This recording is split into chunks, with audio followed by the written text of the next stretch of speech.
بیٹی کی ذات اگر مقدس نہ ہوتی تو اللہ تعالیٰ کبھی ہمارے نبی صلی اللہ علیہ وآلہ وسلم کی اولاد کا سلسلہ حضرت فاطمہ رضی اللہ تعالیٰ عنہا سے شروع نہ کرتے۔ نبی پاک صلی اللہ علیہ وآلہ وسلم فرماتے ہیں، عورت کے لیے یہ بہت ہی مبارک ہے کہ اس کی پہلی اولاد بیٹی یعنی لڑکی ہو۔ نبی پاک صلی اللہ علیہ وآلہ وسلم کا فرمان ہے، جس شخص کی بیٹیاں ہوں اس کو برا مت سمجھو، کیونکہ میں بھی بیٹی کا باپ ہوں۔ نبی پاک صلی اللہ علیہ وآلہ وسلم نے ارشاد فرمایا، جب کوئی لڑکی یعنی بیٹی پیدا ہوتی ہے تو اللہ تعالیٰ فرماتے ہیں، اے لڑکی تو زمین پر اتر، میں تیرے باپ کی مدد کروں گا۔ بیٹی وہ پھول ہے جو ہر باغ میں نہیں کھلتا۔ اولاد کے لیے جو بھی چیز گھر لاؤ پہلے بیٹی کو دو۔ اللہ تعالیٰ جب کسی سے خوش ہوتا ہے تو اس کو بیٹی عطا کرتا ہے، اور جب کسی کو خوش کرتا ہے تو بیٹا عطا کرتا ہے۔ اللہ جب خوش ہوتا ہے تو کسی کے گھر مہمان بھیجتا ہے، جب زیادہ خوش ہوتا ہے تو بارش برساتا ہے، اور جب مزید خوش ہوتا ہے تو بیٹی سے نوازتا ہے۔ بیٹی رحمت کا دروازہ، بخشش کا ذریعہ اور جہنم کی ڈھال ہے۔ نبی پاک صلی اللہ علیہ وآلہ وسلم کا فرمان ہے، جس کے گھر بیٹی پیدا ہو اور وہ اسے ایذا نہ دے اور نہ ہی برا جانے اور نہ ہی بیٹے کو بیٹی پہ فضیلت دے تو اللہ اس شخص کو جنت میں داخل فرمائے گا۔ جو شخص بیٹیوں کی وجہ سے آزمایا گیا پھر وہ ان کی اچھی تربیت کرے تو قیامت کے دن یہ بیٹیاں اس کے لیے جہنم سے آڑ بن جائیں گی۔ نبی پاک صلی اللہ علیہ وآلہ وسلم نے فرمایا، لڑکیاں یعنی بیٹیاں رکھنے والوں سے کہہ دو، ان نونہالوں کے بارے میں غمگین اور تنگ دل نہ ہوں، میں نے انہیں پیدا کیا ہے اور میں ہی ان کو روزی دوں گا۔ نبی پاک صلی اللہ علیہ وآلہ وسلم نے فرمایا، جس شخص نے 3 بیٹیوں کی پرورش کی، انہیں ادب سکھایا، ان کی شادی کی اور ان کے ساتھ احسان کا معاملہ کرتا رہا تو اس کے لیے جنت ہے۔ ایک ماں کے لیے سب سے قیمتی خزانہ اس کی بیٹی ہے۔ بیٹیاں ماں کی پرچھائی ہوتی ہیں۔ ایک بیٹی کی سب سے اچھی دوست اس کی ماں ہی ہوتی ہے۔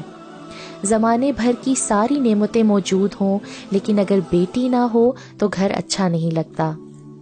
بیٹیاں باپ کا درد سمجھتی ہیں، ماں کے آنسو پونچھتی ہیں، بھائی کے دکھ لے کر اپنے سکھ لٹا دیتی ہیں۔ بیٹی کا بہترین محافظ اس کا اپنا باپ ہوتا ہے۔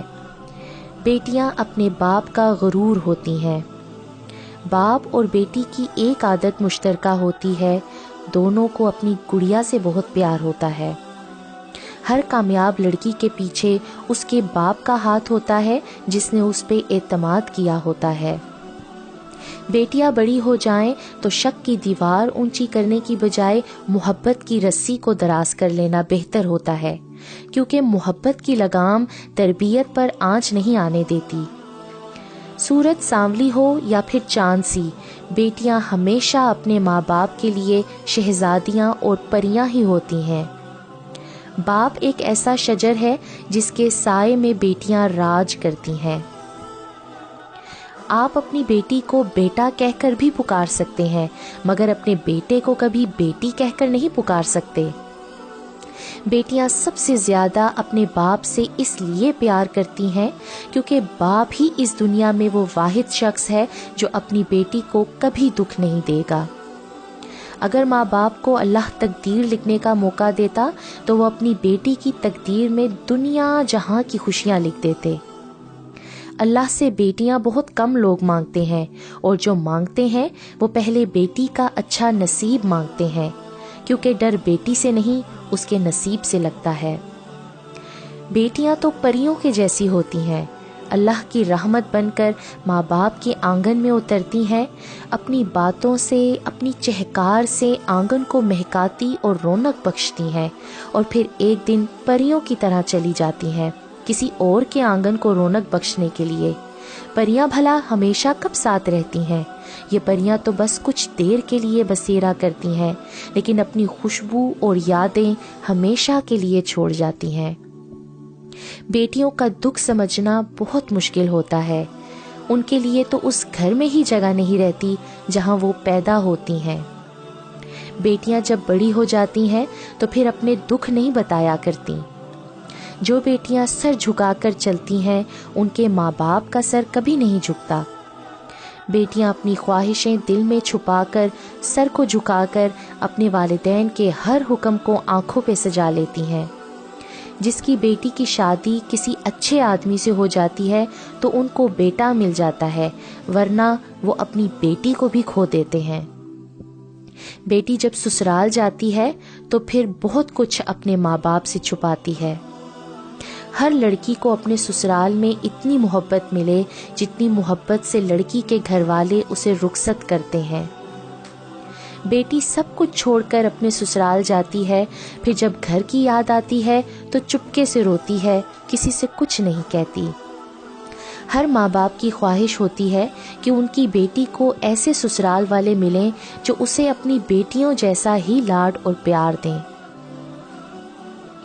وہ بیٹیاں تم جس کے ہاتھ میں ان کا ہاتھ دے دو، وہ اف کیے بغیر تمہاری پگڑیوں اور داڑھیوں کی لاج رکھنے کے لیے ان کے ساتھ ہو لیتی ہیں۔